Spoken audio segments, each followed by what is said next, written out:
मैं फिर से आपको रिपीट करता हूं क्योंकि ये कभी 26 साल ये प्रिंसिपल चेंज नहीं हुए मेरे. As I stand here today to tell the story of my country, Pakistan, my heart and mind have not been able to leave home.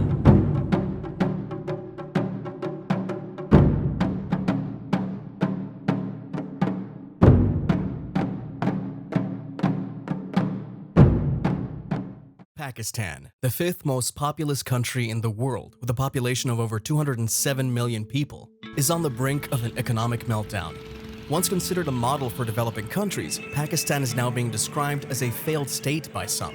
So how did Pakistan's economy collapse, and can anything be done to save it? In this video, we'll explain what caused the economic crisis in Pakistan and try to answer some of the most important factors contributing to it. Make sure to watch till the end to understand what lessons can be learned from the economic crisis in Pakistan to avoid situations like these. Political instability. There are various factors that made Pakistan's economy unstable, out of which political instability is the most prominent one.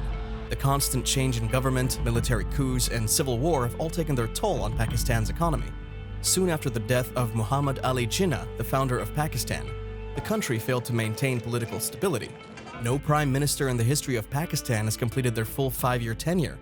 The political instability in Pakistan is largely due to the fact that there has never been a peaceful transfer of power from one civilian government to another. Pakistan has been facing political instability for many years now, and this has had a negative impact on the economy. In recent years, the country's been hit by a number of economic crises, which have led to rising levels of poverty and unemployment. The situation is made worse by the fact that Pakistan is one of the most populous countries in the world, with a population of over 200 million people. This means that there are a lot of people competing for limited resources, which can often lead to conflict. Corruption and lack of investment. Another major factor contributing to the economic problems in Pakistan is corruption. Corruption is widespread at all levels of society, and it makes it very difficult for businesses to operate effectively.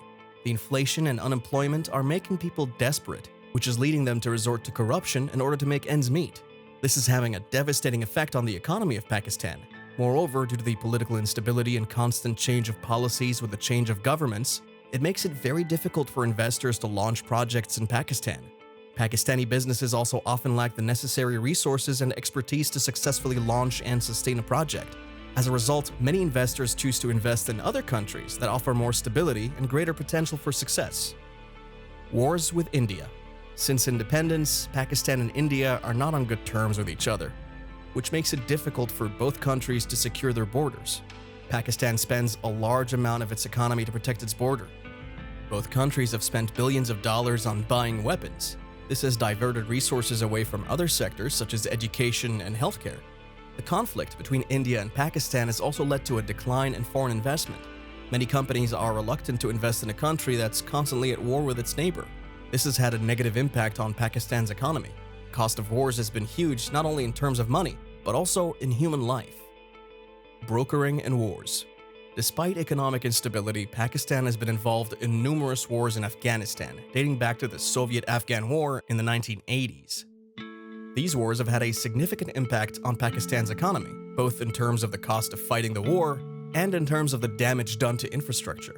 The most recent war was the US-led invasion of Afghanistan in 2001, which toppled the Taliban regime. Pakistan supported the US-led coalition by allowing them to use its territory for military operations.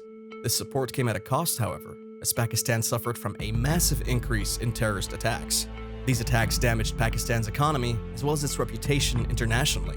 More broadly, the wars in Afghanistan have led to an influx of Afghan refugees into Pakistan. This has put a strain on Pakistan's resources as well as led to social and political tensions.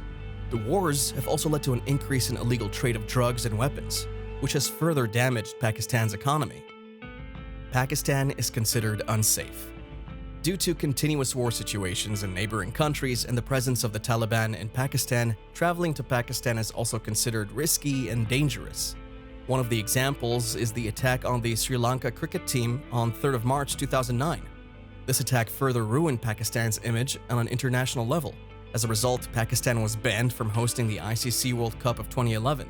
Tourism in the country has also collapsed due to a negative image of the country and an unstable political situation, giving rise to major financial crises. Another reason for the decline in tourism is the lack of infrastructure. Pakistan does not have a very good infrastructure for tourism, and this makes it difficult for visitors to get around and enjoy all that the country has to offer. Due to such problems, Pakistan's financial system suffered. Now, before we move on, if you're not subscribed to the Biz Studied YouTube channel, you need to subscribe before the end of 2022.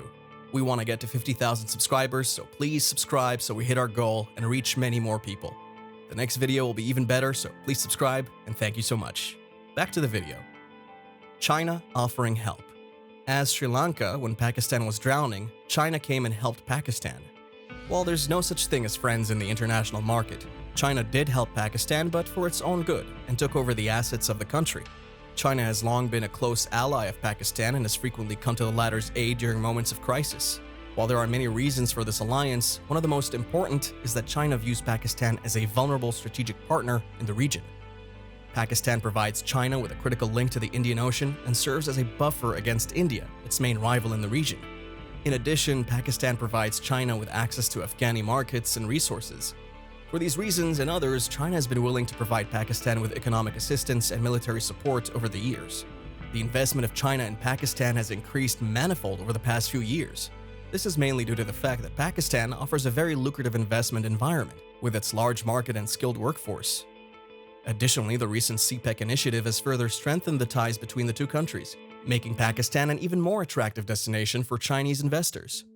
As the China-Pakistan Economic Corridor continues to make headlines, there's a lot of speculation about whether or not Pakistan is getting in over its head with this ambitious project. CPEC is a $46 billion investment by China that will connect Gwadar Port in Pakistan to Xinjiang Province in China.